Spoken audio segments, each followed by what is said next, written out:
और अपने जो आज के मुख्य वक्ता हैं इकबाल सिंह ढिल्लों जी, आप यूनिट आए थे, आप जानते हो। Yes sir. नानक मिशन इन्होंने चलाया है और नानक जी मानववादी थे, ये इस बात पे काफ़ी जोर देते हैं। और इस बात के लिए फेसबुक पे जहाँ भी इनकी जितनी एनर्जी है, इन्होंने किताब भी लिखी है, तो ये लोगों को समझाते फिरते हैं कि मजहब से बाहर आओ, जो नानक का असली रास्ता था वो मानववादी था। मैं इकबाल ढिल्लों जी को रिक्वेस्ट करता हूँ कि बच्चों को और हम सभी मानववादियों को अपना आशीर्वाद दें। प्यारे बच्चों, नोटिया साहब, दीपक जी, मनोज जी, नरेंद्र जी, बेहद खुशी हो रही है यहाँ आकर के।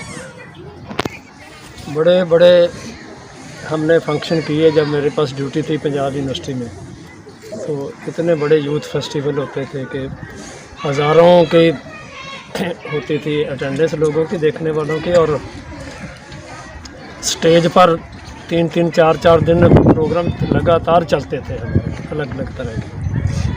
तो जितनी खुशी मेरे को यहाँ आके मिल रही है, तो शायद ही हमारे उन प्रोग्रामों में मैं खुद ऑर्गेनाइज़ करता था और पहले अटेंड करता था एज टीचर और एज स्टूडेंट। फिर मेरे को जिम्मेदारी मिल गई यूनिवर्सिटी में डिपार्टमेंट की, तो मैं खुद करवाता रहा। पर जो संतुष्टि और खुशी मिली है यहाँ आकर के, इसका कारण है, मैं थोड़ा बताऊँगा, ब्रीफ में बताऊँगा, क्योंकि मैंने बात यहाँ करनी है ह्यूमन राइट्स की, मानव अधिकारों की। पर ये मैं कहे बिना रह नहीं सकता जो मैं कह रहा हूँ, क्योंकि मेरा महकमा था वो यूथ का था, युवा वर्ग की भलाई और उत्थान के लिए कुछ करना है, वो हमारा जो फोकस था इस बात पर। तो हमारे पास युवा वर्ग था यूनिवर्सिटियों का, कॉलेजों का, जो कॉलेज में स्टूडेंट पढ़ते हैं, यहाँ भी बड़े कॉलेज हैं, आपके भाई बहनों में भी कॉलेज में कोई जाते होंगे, पता होगा। पर ये जो काम मनोज जी और इनके सहयोगी ये संस्था कर रही है, ह्यूमनिस्ट, जो Chandigarh humanist and free thinking जो ऑर्गेनाइजेशन है, ये कोई उससे किसी तरीके से कम नहीं है। कोई यूनिवर्सिटी के पास तो करोड़ों का बजट होता है, तो इनके पास तो कोई बजट नहीं है, कोई समय भी नहीं है, आप खुद नौकरी करते हैं, परिवार को भी चलाते हैं। तो ये जो कंट्रीब्यूशन कर रहे हैं ना, ये ग्रास रूट इसको बोलते हैं। ग्रास रूट है, ये ग्रास है जिस पर हम बैठे हुए हैं, बिल्कुल जहाँ से ग्रास रूट के कहा होता है ज़मीन के नीचे वाली परत जो है, ये ज़मीन के नीचे वाली परत है जो आप लोग बैठे हैं। सब कुछ पैदा इसी में से ही होगा, सब कुछ इसमें से ही पनपेगा, सब कुछ इसमें से ही उगेगा। एक ग्रास से भी नीचे की जगह है, और जो सबसे ज़्यादा कंट्रीब्यूट कर रही है धरती के ऊपर, जो भी कुछ है, वनस्पति है, कुछ है, हम भी इंसान भी, हम धरती से लेकर के खाते हैं, जो खाते हैं, जो कुछ हमें मिल रहा है सब धरती से मिल रहा है। ये जो ग्रास रूट लेवल पर जाके काम करना और बच्चों को इस उम्र में, छोटी उम्र में, ये जो देना, विचार देना, उनके आइडियाज़ को डेवलप करना उनके मन में, इसको हम कहते हैं कि प्रॉपर साइकोलॉजिकल डेवलपमेंट यहाँ से होती है। हम बेशक 70 या 80 के उम्र को पहुँचे हुए हैं, हमको सबसे ज़्यादा याद जो चीज़ें हैं, बहुत सारी भूल गई हैं, बहुत कुछ हमने देखा हुआ ज़िंदगी में, बहुत कुछ भूल गया। पर जब आपकी उम्र की जो चीज़ें हैं ना, वो हमें नहीं भूलें। सबको याद है कि कैसे हम खेलते थे, कैसे हम, जैसे वो बच्चे खेल रहे हैं, कैसे हम लड़ते थे, कैसे हम पढ़ाई करते थे, कैसे हमें भी इनाम मिलते थे, हम सब सारा कुछ याद है। जो स्मरण शक्ति, स्मरण जो आपकी है व्यवस्था, उसमें जो पड़ जाएगा आज, वो आपको सारी उम्र आपके साथ चलेगा। बाद वाली चीज़ें भूल जाएंगे। और अब इतने अच्छी बातें और इतने अच्छे संस्कार, ये इनका मीनिंग आपको बाद में पता चलेगा। उस वक्त पता चलेगा जब मनोज भी हमारी व्यवस्था में पहुंच जाएंगे, मतलब बूढ़े हो जाएंगे, आप जवान हो गए, आप पता नहीं कहाँ होंगे, मनोज जी पता नहीं कहाँ होंगे, पर आप याद करोगे, भूल नहीं सकोगे ये जो कुछ कर रहे हैं जो। तो उसकी डिटेल में तो मैं नहीं जाऊंगा। रोज़ आपको अच्छी हर मीटिंग में, हर वक्त आपके घरों में जा कर के भी ये आपसे कांटेक्ट रखते हैं। तो एक बहुत अच्छा, उसको शब्दों में उसको बयान नहीं किया जा सकता। मैं बधाई देता हूँ इनको और आपको, बच्चों को और आपके पेरेंट्स को, आपके माँ बाप को मेरी बधाई ज़रूर पहुँचाना कि वो आपको आने देते हैं इनके पास, बैठने देते हैं इनके पास, इनकी बातें सुनने देते हैं। जो शिक्षा स्कूल में ये देते हैं वो अलग है, ये ऐसे जो दे रहे हैं ये तो बहुत बड़ी है। जो स्कूल में दे रहे हैं वो तो और टीचर भी दे देंगे। जो ये दे रहे हैं ये कोई नहीं टीचर दे रहे। लाखों करोड़ों में भी कोई ऐसे टीचर नहीं हैं जो कुछ आपको दे रहे हैं। पर मुश्किल सिर्फ इतनी है कि अभी आप उसकी एवेल्यूएट करने के लिए, उसका मूल्यांकन करने के लिए अभी तैयार नहीं हो, आपके बस में नहीं है। पर फिर भी आप आ रहे हो, आपके माँ बाप सहयोग दे रहे हैं, बहुत बड़ी बात है। ये बधाई देता हूँ दोबारा। अब हम बात करते हैं ह्यूमन राइट्स, मानवी अधिकार, मनुखी हक।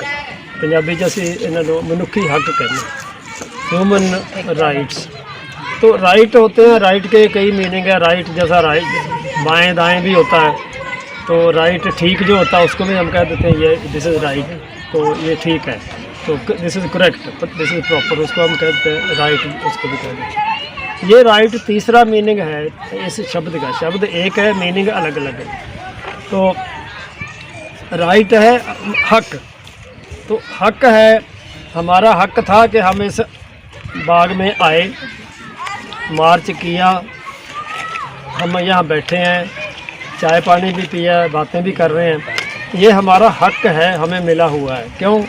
क्योंकि हम इस देश में रहते हैं, हम इस शहर में रहते हैं, तो हमें ये हक मिला हुआ है। हमें रोका नहीं किसी ने, बाहर किसी ने रोका नहीं है भी आप नहीं भी अंदर नहीं जाना। अगर आपको अंदर आने से कोई रोकता तो फिर हमारा हक छिन जाता, हमारे हक का हनन हो जाता है। तो देखो जी, हमें तो जाने नहीं दिया। कुछ कितने बच्चे अंदर खेल रहे हैं, बाकी लोग आए हैं, तो हम आए तो हमें रोक ही दिया बाहर, विदाउट एनी रीज़न, कोई कारण नहीं दिया गया। तो हमें ये क्यों मिला, हमें क्यों नहीं रोका गया हमें? क्योंकि ये हमारा हक है, क्योंकि हम इस देश के रहने वाले हैं, हमारे माँ बाप इस देश के रहने वाले हैं। ये शहर सभी का साझा है, सभी का कॉमन है, इस पर हम सब का हक है। तो अब इसके लिए हमें भी यहाँ आने का है, तो वो हक हमें मिला। तो ये जो भी कुछ हमें मिलता है, आपको एजुकेशन मिल रही है, आपकी पढ़ाई हो रही है, ये आपका हक है। ये कोई आपके ऊपर एहसान नहीं कर रहा, माँ बाप भी एहसान नहीं कर रहे, देश भी एहसान नहीं कर रहा, स्कूल भी एहसान नहीं कर रहे। ये तुम्हारा हक है। हर बच्चे को एजुकेशन का आगे हम बात करेंगे कि ह्यूमन राइट्स में आता ही है, तो ये हक है, इसलिए आपको एजुकेशन मिल रही है। आप छोड़ जाओ, चले जाओ, नहीं पढ़ो, ऐसे है कोई जो पढ़ाई छोड़ जाते हैं, चले जाते हैं, वो अलग बात है। आप इधर आओ ना आओ ये आपकी मर्ज़ी है, वॉलंटरी है। पर अगर आना चाहते हैं, पढ़ना चाहते हैं, गाड़ी में बस में चढ़ना चाहते हैं, ट्रेन में चढ़ना चाहते हैं, फिर कोई रोके तो आपके हक का हनन है। नहीं तो वो हक आपका एक प्रिविलेज, जहाँ उसका आपको एक मिला हुआ एक व्यवस्था जो सुविधा है वो मिली हुई है, वो आपने। ह्यूमन राइट्स में दो शब्द आ गए हैं, राइट की तो मैंने बात की है। तो ह्यूमन का मतलब है कि आप समझते ही वैसे मानव। मानव कौन है? क्योंकि इस धरती के ऊपर बहुत सारी प्रजातियां हैं जो लिविंग बीइंग है, जो सजीव जातियां हैं, सजीव प्राणी हैं इस धरती पर, वो बटे हुए हैं अलग अलग। हाथी है, एक प्रजाति है। ये परिंदा है, कबूतर है, ये एक प्रजाति है। बांदर है, ये एक प्रजाति है। इसी तरह मनुष्य भी एक प्रजाति है। एक तो हमें ये समझना चाहिए कि ये मनुष्य जाति जितनी भी है, मानव लोग जिसको हम मानव कहते हैं, तो ये एक प्रजाति है इस धरती पर, इससे ज़्यादा नहीं है। ठीक है, हम पंछियों से हम अलग कर लेते हैं अपने आप को, पशुओं से हम अलग कर लेते हैं, बाकी प्रजातियों से हम अलग करते हैं, कीड़े मकोड़ों से अलग करते हैं, पर है हम भी उनके। पहली गल तो ये हमें बात समझनी चाहिए कि हम एक प्रजाति है, पर प्रजाति की व्यवस्था क्या है, क्या कैसे हम मानव है, तो कैसे फ़र्क है हमारा। फ़र्क है कि हमें कुदरत ने ब्रेन दिया, मानसिक जो जो बुद्धि है वो मनुष्य जाति को ज़्यादा मिल गई। वो तरक्की करते करते ये प्रजाति आगे निकल गई, बाकी प्रजातियाँ पीछे रह। एक बड़ा सारा क्वेश्चन आएगा, वो बाद में, मैं इस वक्त तो उसको एक्सप्लेन नहीं कर पाऊँगा। कि कहते हैं जी बंदर से मनुष्य जाति पैदा हुई है। सो पैदा शब्द नहीं है, बंदर से पैदा नहीं हुए, पर बंदर एक प्रजाति अलग चली गई, मनुष्य प्रजाति एक अलग चली गई। तो हमारे फोर फादर्स जो कह लो आज से करोड़ वर्ष पहले, 10 करोड़ वर्ष पहले, 10 अरब साल पहले जो हमारे पूर्वज थे, हमारे फोर फादर्स थे, वो एक ही प्रजाति थी। उस वक्त एक प्रजाति थी, उस प्रजाति में सब और कई प्रजातियां निकली हैं, तो एक प्रजाति ऐसी बनती बनती बनती चली गई कि वो मनुष्य बन गए, मानव बन गए। कहने का इसमें इसके दो मतलब है जो मैंने बात बताई। एक तो ये नहीं समझ लेना कि हम तो मानव हैं, हम तो बहुत सुपीरियर हैं, हम बहुत बड़े हैं, अब हमारे पास बड़ा दिमाग है, हमने बहुत कुछ कर लिया, तो बाकी पशु पंछी जो कीड़े मकोड़े हम उनको बिल्कुल कुछ ना समझें। उनके भी राइट्स हैं, उनको भी इस धरती पर रहने का हक है। अगर वो पछड़े हैं उनका कसूर नहीं है। हम अगर आगे बढ़ गए हैं तो इसमें हमारी एक बहुत बड़ी बढ़ाई नहीं है, क्योंकि हमें कुदरत ने दिमाग दिया तो हम आगे बढ़ गए। पर प्रॉब्लम ये हुई कि मनुष्य तो आगे बढ़ गया, उसने तरक्की भी कर ली, पर मुश्किल ये हुई इतना ज़्यादा नुकसान हमने दूसरी प्रजातियों का नहीं किया मनुष्य प्रजाति ने, जितना वो अपना ही करने लग गया।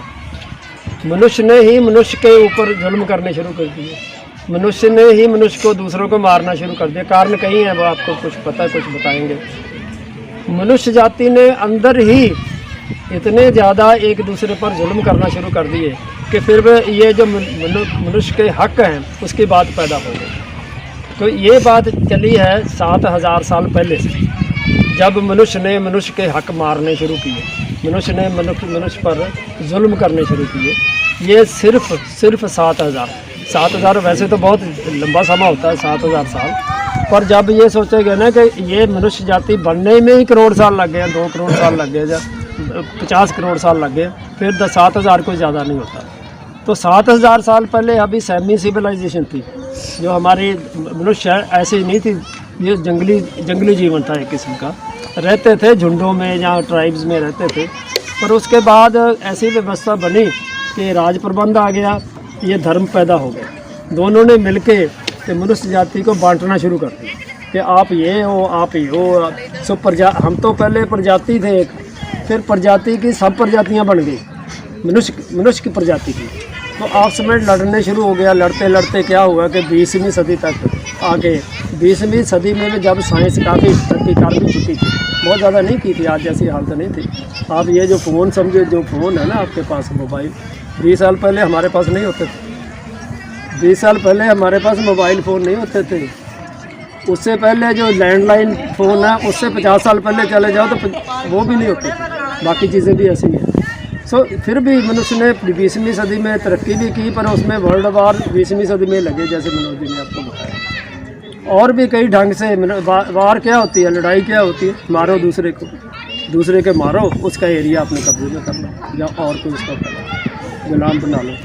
तो गुलाम व्यवस्था बहुत देर चलती रही कि अफ्रीका में से मनुष्य जो थे, अफ्रीकन मनुष्य थे, उनको जो गोरे लोग थे यूरोप में, वो उनको गुलाम बना के ले जाते थे और गुलाम बना के उनको ऐसी यातना दी जाती थी, उसको इतना तंग किया जाता था, टॉर्चर किया जाता और काम लिया जाता था जैसे हम पशुओं को भी नहीं करते। अभी भी हम आस पास में जाओगे तो पशुओं से लोग खेती करते, पर उसको यातना नहीं देते, उसको टॉर्चर नहीं करते, उसको तकलीफ़ नहीं देते। तो क्या, पर मनुष्य ने मनुष्य को इतने टॉर्चर किया है गुलाम व्यवस्था में, लड़ाइयों में और कई ढंग से, कि 20वीं सदी में ऐसी लहर उठी सारे संसार में कि देखो मनुष्य जाति का ही इतना नुकसान कर रहा है कि कुछ इसमें का हल ढूंढना चाहिए। हल निकला क्या? मानववाद। जैसे ह्यूमनिज्म की आप बात कर रहे हो यहाँ, ये उसका हल निकला कि ये जो धर्मों की व्यवस्था है, ये जो राजनीति की व्यवस्था है, और जब दोनों मिल जाते हैं, मिलके जो नई व्यवस्था बनाते हैं, उससे जो मनुष्य को पीड़ा होती है, मनुष्य का नुकसान होता है, मनुष्य पर जुल्म होता है, और वो करता कौन? दूसरा मनुष्य। एक मनुष्य ही मनुष्य पर, दूसरे मनुष्य पर इतना जुल्म कर रहा है, तो इसको हटाना चाहिए। कुछ लोगों, अच्छे बुद्धिमत लोग जो थे सारे दुनिया के इकट्ठे हुए, तो उन्होंने हल निकाला मानववाद। मानववाद का मतलब क्या निकला कि मनुष्य के जो कष्ट, दुख, खास करके दूसरे लोगों के पैदा किए हुए, दूसरे मानवों के पैदा किए हुए दुख कष्ट हैं, उनको कैसे रोका जाए, उसको कैसे हटाया जाए। तो जब जुल्म होता है, जब पीड़ा होती है, जब कष्ट होता है, जब बीमारी भी आ जाती है, क्या होता है? हमारी सुख शांति छिन जाती है, हम दुखी हो जाते हैं, हमारी शांति नहीं रहती। अगर शांति ना रही तो जीवन का फ़ायदा ही कोई नहीं। तो मानववादी लोगों ने ये सोचा कि ये जो शांति है ना, मनुष्य को शांति मिलनी चाहिए, सुख मिलना चाहिए, खुशी मिलनी चाहिए। पहले खुशी नहीं थी, क्योंकि हर जो व्यक्ति था वो ग्रस्त था धार्मिक जो व्यवस्था उसमें उसने उसको जो पीड़ित कर रखा था। प्लस जो जितनी राजनीतिक व्यवस्थाएं थी संसार में, ज़्यादा तक वो तानाशाही थी, उसमें भी मनुष्य को तंग किया जाता था, लूटा जाता था, तंग भी किया जाता था, गुलाम बनाया जाता था। तो मानववादी लोगों ने एक मिल के, पहले तो उन्होंने संस्थाएं बनाई अलग अलग देशों में, फिर उन्होंने मानववाद का जो एक फिलॉसफी तैयार की, एक उन्होंने एक प्लान बनाई। जैसे ये एम्स्टर्डम डिक्लेरेशन 2002 की सुनाई गई है, इससे पहले 1952 में बनी थी, 1952 में यही बनी थी डिक्लेरेशन। तो इसको ही थोड़ा शोध करके, उसका संशोधन करके, उसको थोड़ा जो रिवाइज करके फिर 2002 में ये बनाई गई है। तो 1952 में से कुछ देर पहले, जैसे ये वर्ल्ड वार हुई और जो व्यवस्था थी संसार में मनुष्य के फेवर में नहीं थी, तो ये मानववाद का बनना, जहाँ पैदा होना, ये 19वीं सदी में शुरू हुआ है। 1800 को 50 के बाद ये मानववाद की संस्थाएं बननी शुरू हुई। फिर ये सारी 20वीं सदी में सारी संस्थाएं इकट्ठी हो गई, जुड़ गई एक दूसरे से। उन्होंने एक कॉमन प्रोग्राम बनाया, वो जो 1952 की थी। उससे पहले जो 25-30 साल मानववाद की डेवलपमेंट हुई, उसमें ह्यूमन राइट्स का एक पॉइंट आया। वैसे तो जो मानववाद उस वक्त था, उसमें चार चीज़ें निश्चित की गई। जो मानववाद लोगों ने इकट्ठे होकर, संस्थाओं के जो लीडर थे उन्होंने इकट्ठे होकर जो मानववाद बनाया, उसमें 4 चीज़ें थी। आप लिखना चाहो तो लिख सकते हो, अगर आपके पास मटेरियल नहीं है लिखने के लिए। एक तो था ह्यूमन राइट्स, जिसकी हम बात पहले भी हो चुकी है, अब आगे भी हम थोड़ी सी करेंगे। दूसरा था कि मनुष्य की भलाई, ह्यूमन वेलफेयर, कि मनुष्य का भला करना चाहिए। तो हम ये अपने लिए तो बहुत सोचते हैं, पर दूसरों का भी भला करने के तो बहुत लोगों की प्रॉब्लम्स हैं जो वो खुद सॉल्व नहीं कर सकते। बीमारी को नहीं इलाज नहीं करा सकते, कोई और इकोनॉमिकली पैसे की कमी आ गई, उसका इलाज नहीं कर सकते, गरीबी का। और ऐसी कोई किसी को नौकरी नहीं है, किसी के पास किसी की और समस्या है, दूसरों के समस्या में उसकी हेल्प करनी, उसकी मदद करनी, सहायता करनी, ये दूसरा एम बन गया। तीसरा बन गया कि ह्यूमन डिग्निटी, ये समझने वाली बात है। ह्यूमन डिग्निटी वाली जो है ना, गर्मा जिसका आपने पॉइंट है यहाँ पर। तो डिग्निटी क्या होती है कि हम सोच लेते हैं अभी, लो जी मैं तो छोटी नौकरी में पर हूँ, मैं तो यहाँ पर सफाई सेवक ही हूँ, ये बहुत बड़ा अफसर है, ये तो गवर्नर है या मिनिस्टर है, तो मैं छोटा आदमी। तो ये छोटा आदमी, अपने आप को छोटा आदमी समझना, या दूसरा आदमी कहे भी क्या है, ये तो जो पीएन है, ये तो रिक्शा चलाता है, ये तो ऐसा काम छोटा करता है, सफाई सड़कों पर सफाई करता है, तो मैं तो बहुत बड़ा अफसर हूँ, तो ये तो ऐसे मामूली आदमी। ये डिग्निटी के ख़िलाफ़ है बात सर। डिग्निटी क्या है कि जब मैं सोचूं कि जो रिक्शा चला रहा है ना, बेशक मैं उसमें बैठा हूँ, जहाँ मैं इस पास से जा रहा हूँ, तो ये भी उतना ही इम्पोर्टेंट पर्सन है जितना कि यहाँ का गवर्नर या मिनिस्टर या चीफ मिनिस्टर या एडवाइज़र। सभी बराबर है, सभी की डिग्निटी बराबर है। ये नेचर की बात, किसी आदमी की डिग्निटी कम नहीं है, उसकी पोजीशन कम हो सकती है, पर उसकी इज्जत बराबर है सबकी। जिसको हम इज्जत बोलते हैं असल में वो डिग्निटी होती है। वो मैं कहता हूँ लिया मेरी कोई इज्जत नहीं है, इसका मतलब हम क्या कह रहे हैं, क्या मेरी डिग्निटी नहीं है? मेरी भी डिग्निटी है, बेशक जहाँ पर भी मैं हूँ, बेशक छोटी पोस्ट पर हूँ, छोटा काम कर रहा हूँ, तो मैं बड़ा नहीं है, बहुत अमीर आदमी नहीं, तो डिग्निटी सबकी बराबर है।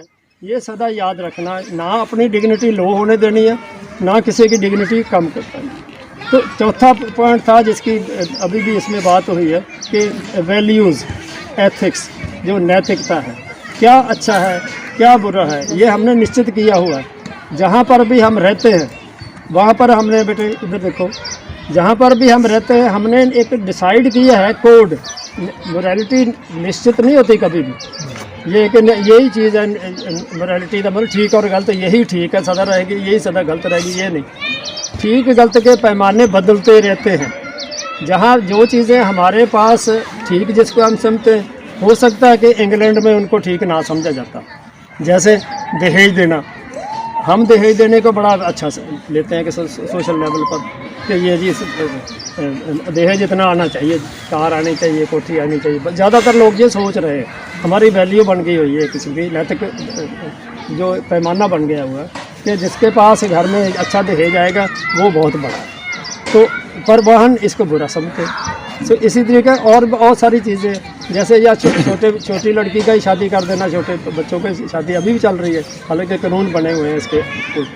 पर बाहर के देश को ऐसे देश है जहाँ पर बच्चों की शादी को, बच्चों का मतलब 18 साल से नीचे को वो ठीक नहीं समझते, अच्छा नहीं समझते।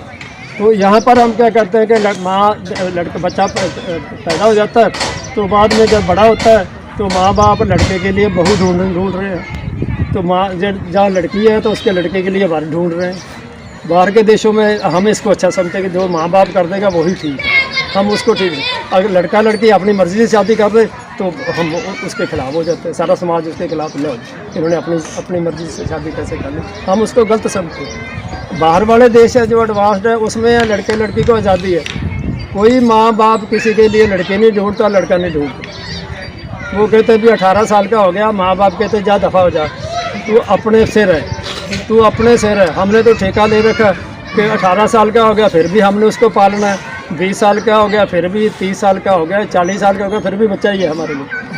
वो कहते हैं 18 साल का हो गया चल निकल जा, हमारी कोई जिम्मेवारी नहीं है। वहाँ उन देशों में 18 साल के बाद माँ बाप की कोई जिम्मेवारी है, शादी की भी जिम्मेवारी नहीं। उसके तो तू जाके कमा, अपने पैरों पर खड़ा हो, फिर जो जहाँ मर्जी शादी कर जाना। ये कहना नहीं पड़ता उनको कि जहाँ मर्जी शादी करना, उनको पता ही है भी शादी ये लड़का, पर वो गलती नहीं करते बच्चे। यहाँ गलतियाँ होती हैं, लड़का ज़्यादातर जो लव मैरिज है यहाँ पर लड़का लड़की कर भी लेना बाद में टूट जाती हैं, वहाँ ऐसे नहीं टूटती, क्योंकि लड़के लड़की इतने जिम्मेवार बन जाते हैं तो अपना खुद फैसला जो करते हैं वो सोच समझ के फैसला करते हैं। क्योंकि उनकी नैतिकता ऐसी है, तो उनको पता है कि जब मैं गलत करूँगा तो फिर मेरे ऊपर आएगा। कहने का मतलब ये नैतिकता वाली बातें हैं ना, ये चौथा है। मानववाद के 4 है और भी है, पर इस वक्त 4 याद रखना आपने। ह्यूमन राइट्स, ह्यूमन वेलफेयर, मनुष्य की भलाई, ह्यूमन डिग्निटी, मनुष्य की गरिमा, मनुष्य की इज्जत, सेल्फ रिस्पेक्ट, और चौथा ये वैल्यूज़, नैतिकता, कि अच्छा बुरा क्या है।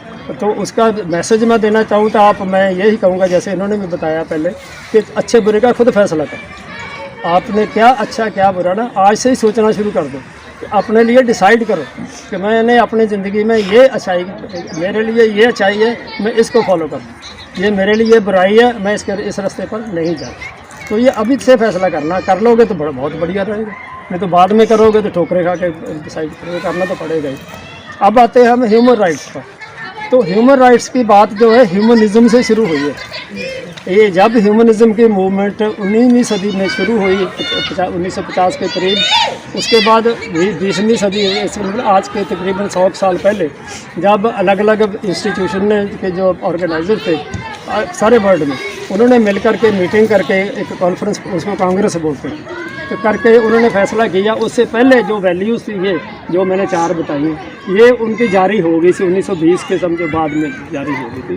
पहला वर्ल्ड वार जब हुआ ख़त्म हुआ उसके बाद ये उन्होंने जारी कर दी कि ये उसमें ह्यूमन राइट्स की उनको प्रमुखता दी, उन्होंने उसको ऊपर रखा है। ह्यूमन क्या है, राइट्स क्या है, इसकी हमने बात। उसके बाद सेकंड वर्ल्ड वार जो हुई तो उसके बाद उसकी एक जनरल असेंबली बनी, यूएनओ बना। तो पहले वो बनी थी क्या, लीग उसको बोलते थे, लीग ऑफ, तो किसी भी पंचायत बना ली लीग ऑफ नेशंस, पर वो फेल हो गई और सेकंड वर्ल्ड वॉर लगी 1942 में शायद लगी। तो उसमें तो बहुत ज़्यादा ही नुकसान हो गया। बॉम्ब भी जापानीज गार्डन में हम बैठे हैं तो जापान पर दो बॉम्ब छोड़े गए, एटम बॉम्ब छोड़े गए, तो 2 शहर उनके तबाह हो गए और लाखों लोग मारे गए।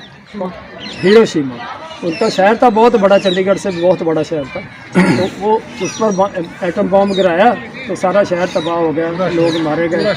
थोड़े दिन के बाद वो एक और दूसरा शहर था नागासाकी, तो वो नागासाकी और वो सारे, जापान उस वक्त टॉप पर था लड़ाई में सेकंड वर्ल्ड वार में।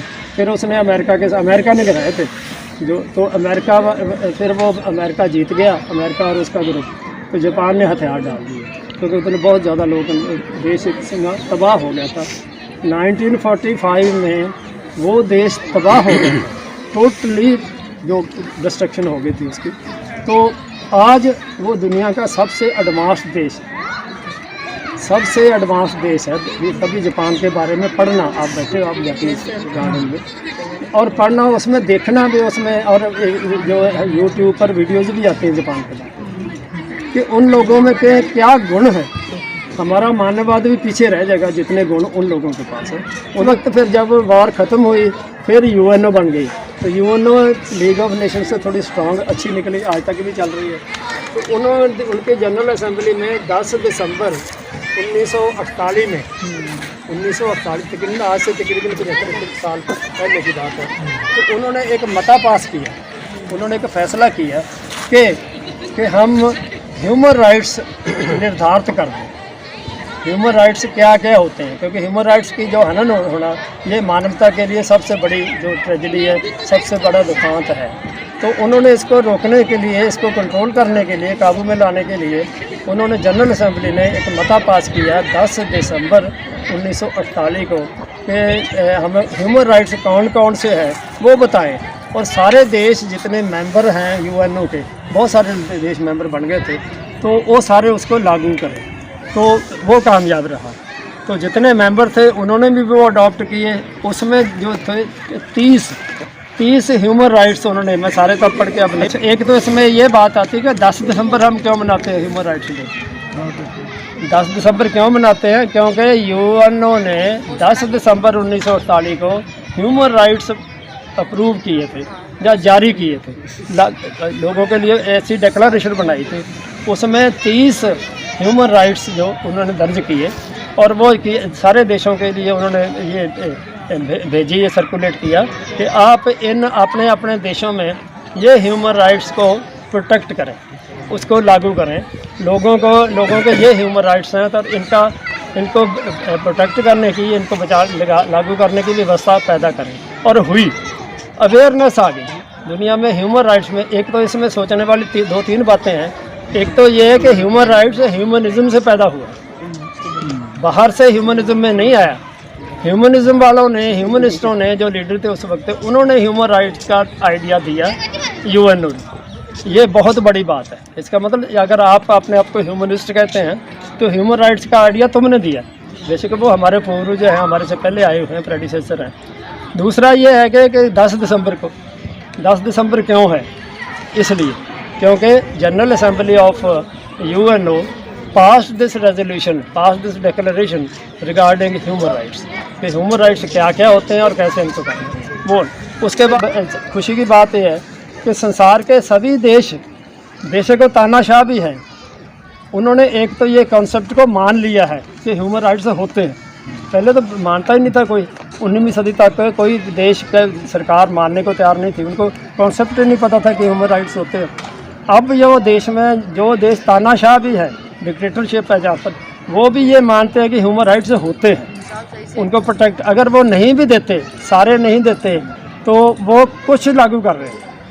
सारे जो नहीं भी करते, सारे कौन लागू कर रहा है, जहाँ पर डेमोक्रेसी, जिस देशों में प्रजातंत्र है, लोकतंत्र है, मतलब वोटों का राज है, तो उसमें सारे के सारे लागू होते हैं।